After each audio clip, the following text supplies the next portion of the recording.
live in the middle of nowhere, you have to get used to certain things. When you live in a town like Prodigy, that only gets more true. Sometimes a cow will go missing from a field in the middle of the night. Other times, someone will come across roadkill, strung out across the length of the road, from one ditch to another, with pieces missing. Occasionally, when people leave their trucks on the 2 tracks in the middle of fields during harvest, they would come back to a tipped truck or even ruined tires. The town officially chalked it up to some naughty city kids, or even some of the teenagers in town, running around and wreaking havoc. Unofficially, we all knew something else was going on, but no one had ever seen it.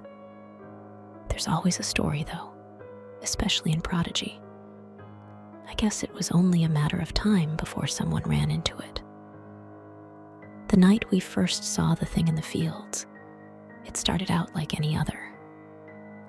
I was only 15 at the time, but Oliver was 16, with a full driver's license and everything.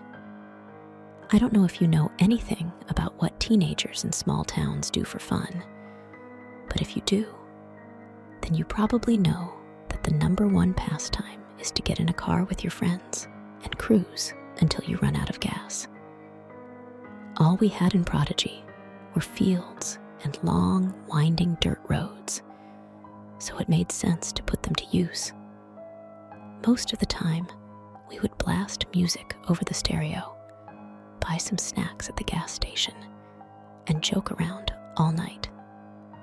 Sometimes we would drive out past all the houses, way past the feedlot, and park somewhere on the side of the road before climbing up on top of Oliver's truck and looking at the stars. The only difference, I assume, is that kids in Prodigy are usually a little more aware of where they are and what's around them when they're out in the middle of a field after dark. Prairie kids around here know that usually you aren't the only thing out there. Most of the time, it's just a deer or a loose cow, or even a coyote. Sometimes it's not. You just learn how to be careful, and you usually don't go by yourself. At this time in my life, it was nice to get away sometimes. Laying in the bed of Oliver's truck or climbing up on top and looking at the stars while we blasted classic rock through the open windows was a preferable way of spending my time. Usually, Jay and Logan could come with us, and the 4 of us would have a blast out there by ourselves until we absolutely had to go home. That night, though, it was just me and Oliver as we drove through town, past the still inexplicably scorched site of the old church, and coasted along what felt like 100 different dirt roads. Jay was babysitting.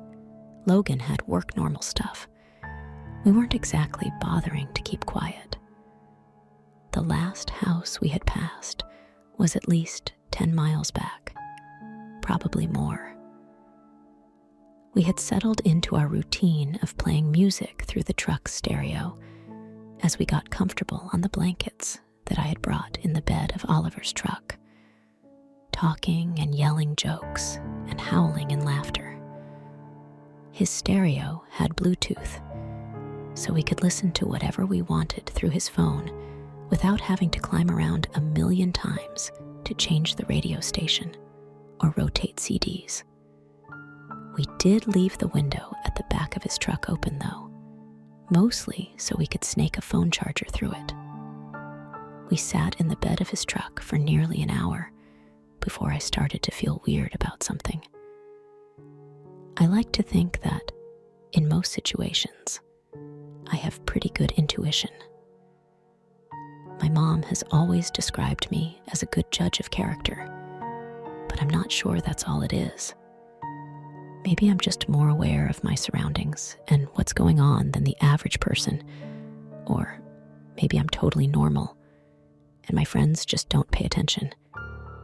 Whatever it is, sometimes I get this feeling. Oliver calls it my spidey senses. It's like a little buzzing voice somewhere in the back of my brain that makes me want to look around and make sure nothing is going on. And there, that feeling was, creeping up my spine, making it feel like someone's breath was hot on the back of my neck. A familiar, buzzing alertness settling in the back of my head. Something's moving. Pay attention. Tearing my attention away from Oliver, who was deep in the middle of a story about some crazy nightmare he had a few nights previously, I turned my head to survey the dark, endless wheat fields on both sides of the parked truck. Most of the time, it alerts me to nothing more than an animal quietly wandering around. But I usually figure that it never hurts to check. The truck's engine was off, but the keys were in the ignition and turned so that the lights in the truck were on, illuminating a neat little circle around us and shining dimly a couple feet into the fields on each side of the truck. With the gentle wind, it all looked like a vast, waving ocean, separated in the center by a pale dirt road that disappeared into the inky blackness outside of our little haven of light. I used to love the way tall grass and wheat fields looked when they were blowing in the breeze, uniform waves flowing back and forth. I couldn't see anything of interest on the left side of the road, closest to where Oliver was sitting, so I turned my head to look over my shoulder at the field on the right side of the road instead. Oliver kept talking, knowing me well enough by now to let me do my thing. It seemed to be the same thing on that side too. Nothing of interest. Until something, nearly at the bottom of my field of vision, caught my attention. It was just a subtle movement, nothing crazy. But it was a big enough break in the smooth, waving pattern of the field that it caught my eye. It wouldn't exactly be uncommon for an animal to have wandered into the middle of a field, though, especially not this far away from town, where animals had a bit more free rein. If an animal, like a deer or a cow, had somehow gotten past its fence and wandered out this far, we would have seen it clearly above the growing wheat. It hadn't grown tall enough yet to obscure anything that big. Anything smaller, like a rabbit or fox, would be able to slip around without us seeing it though. That's probably why, at first, I wasn't too concerned. Oliver had finally paused his story, leaning a bit closer to me and my side of the truck to try and figure out what I was looking at. I apologized and explained that I was still listening. I just thought I saw something. It's probably just a fox or raccoon out in the field, I said, even though I couldn't quite find it in me to tear my eyes away from the field.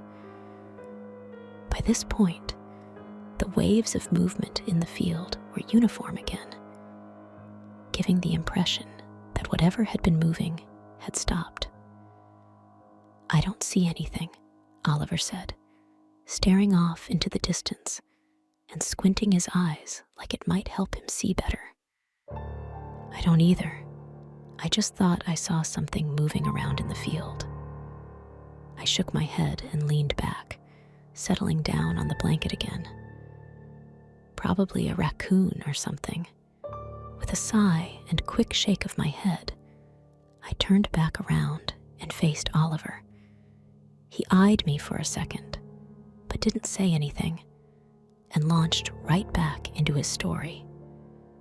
Honestly, if we got freaked out every time a rabbit or a deer interrupted us by wandering around in the dark, we would never finish anything. Even though I had turned my attention back to Oliver, it was half-hearted at best. I couldn't shake the buzzing feeling in the back of my head, And even though I hadn't seen anything or been given an actual reason to be scared, it was starting to make me anxious. I had no reason to believe it was anything but an animal, but the fact that I hadn't seen the animal was bugging me. I was so caught up in my own head that I almost missed the subtle noises in the field behind me. My eyes shot back to the field, abruptly interrupting Oliver's story. I tried to listen closer, but the music from the stereo was too loud. I waved my hand at Oliver a few times, hoping he might read my mind and get the hint, before I leaned closer to him and was able to grab his arm. Wait. I patted my hand on his arm once or twice, furrowing my brow as I looked from him to the field and back to him again. Turn your music down, pause it or something. Oliver reached for his phone, which was lying face down in the blanket in front of him, and pressed pause. I almost immediately wished that I hadn't asked him to do so. The noise we heard once the music was off was loud, much louder than I thought, and sent a slow shiver up my spine once I could hear it clearly. I couldn't pinpoint from where in the field it was coming from. It sounded like it was in front of us and behind us all at once. It was a low, pitiful groaning sound, coupled with a sharp, chittering noise, like someone was moaning through chattering teeth. If it was an animal, it sounded in pain, but something told me it wasn't an animal. Above it all, there was silence. We could hear no bugs, no other animals, nothing else. Oliver, I whispered, swallowing dryly, my hand still on his arm. Please tell me you can hear that. With my sights trained on the field again, I strained my eyes, looking in the same spot I had seen the movement last time, only to have a sharp movement in the ditch, at the edge of the road, catch my eye. I nearly jumped out of my own skin, turning my head to get a look. The tall grass in the ditch, right by the side of the road, was swaying, maybe a foot away from where the light from the truck ended. And then it was on the road. It was too dark that far down the road behind us to truly see what was crawling through the dirt. But if the clumsy, skittery movements of its limbs, flashing just out of reach of the circle of light, were anything to go by, it wasn't any kind of animal I had ever seen. We realized too late, as it was pulling itself into the left field and rustling through the wheat, that whatever that thing was, it was circling us, stalking, hunting. For a moment after it disappeared, the wheat stood still, and everything was silent. Oliver and I were frozen. My ears were straining to hear anything aside from my own terrified breathing, dreading the sound of low, dry moaning or teeth chattering together. What followed the stillness were a series of dry, clumsy vocalizations, garbled and uncomfortable to hear. I twisted my fingers in the fabric of Oliver's jacket, scared halfway out of my mind. It sounded hollow, like something was trying to wrap its mouth around words that didn't quite fit. We listened for a second in horror as the noises grew louder, and then we realized it was trying to speak. Veer. A drawn-out, twisted version of what sounded like Oliver's name called to us from the ditch, coupled with a hollow sound of slowly gnashing teeth. It tried again, voice scratchy and pained. Oli, Ver, Pos, It, Pas, asterisk, pause, asterisk. A deep, gravely groan punctuated the deeply wrong attempt at a sentence, and I came to a cold realization. It was listening to us. Not only that, it was mimicking us. Mimicking me. Next to me, Oliver whispered a sharp expletive under a shaky exhale. Climb through the window, I whispered through clenched teeth, my breath catching in my throat as I tried not to panic. Start the truck. I released his arm, my fingers burning from how hard I had been gripping the fabric of his jacket. Oliver said nothing, but I was answered with the same sharp, shockingly loud chittering noise from earlier. Oliver leaned forward onto his knees, reaching out with shaky fingers to grab onto the open window at the back of his truck. I thanked whatever God might be listening that Oliver had always been a skinny kid. He could at least fit through the window. Oliver. Stringing the syllables together, sounding more like a person with every passing second, the thing in the field groaned and chattered away as Oliver slowly pulled his upper body through the window. Oliver, Oliver, Oliver. I was too scared to move. I didn't want to try climbing in through the window for fear of taking my eyes off the section of grass where I had last seen movement. And I was absolutely not about to get out of the bed and try to go around to get into the passenger seat. I wasn't moving or taking my eyes off of the field until we were off this God-forsaken road. Oliver, please, tell me you can hear that. I stared into the dark as a pitchy, dry version of my own voice bounced back at me. It had practiced my words until it could string them all together. The sentence was choppy, stilted, and the emphasis was off, but it sounded like me. Whatever it was started to slowly creep through the wheat that was hiding it so well. I could make out the path it took, following the sideways parting of wheat, standing out from the rest, which was barely moving now that the breeze had died down. It moved slowly. After the way it skittered across the road, I knew it was intentional. The movement was nearly lined up with the side of the truck now. As Oliver pulled his legs through and finally flipped around, getting situated in the front seat as quickly as he could, I watched the subtle movement grow closer to the fence. If it passed the fence, all that would be in the way of it getting to us was a shallow ditch, and I had a feeling that wouldn't do much to stop it. The sound of the engine starting up nearly made me cry. Oliver wasted no time in stomping on the gas as soon as the engine started up and he could throw it in drive. Over the sound of the engine and the tires throwing gravel, I could distinctly hear the sound of quickly gnashing teeth. And as we peeled out and quickly picked up pace, the thing shot forward through the ditch. As it did, I saw distinct flashes of dirty, peeling, rotting skin, like it was bubbling up and flaking right off its bones. As it reached the ditch and scrambled for the road, I saw its hand, and that was enough for me.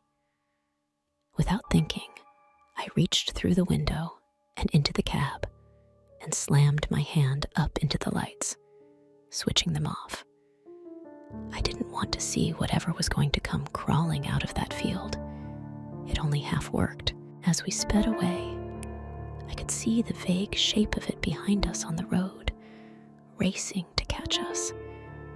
It seemed so much bigger than I thought, and if we hadn't been in a truck, we never would have been able to outrun it. Its movements seemed clumsy almost, but it didn't seem to have any trouble running around after us. Eventually, we lost it. Our speed outmatched it, and it fell behind with a series of growling moans. As soon as I couldn't see it anymore, I felt safe enough to climb back into the cab of the truck through the window. I wasn't going to ask Oliver to stop or pull over so I could climb into the seat regularly.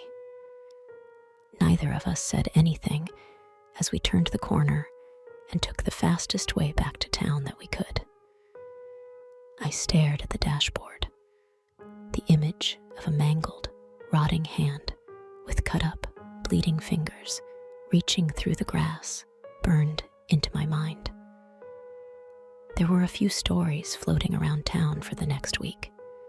Apparently, along the road where we had been parked, something had ripped entire sections of fence out of the ground, snapping the wire and breaking the wood posts. The whole area of wheat and grass was destroyed, trampled into the earth. I don't like thinking about what could have happened if we hadn't been in a truck, or what could have happened to Oliver or anyone else if they had been alone when that thing started mimicking voices. And I prefer not to think about the fact that it had been hunting us, probably the whole time we had been parked on that road. We avoid that area now. I wonder, sometimes, if that thing is still mad that its prey got away.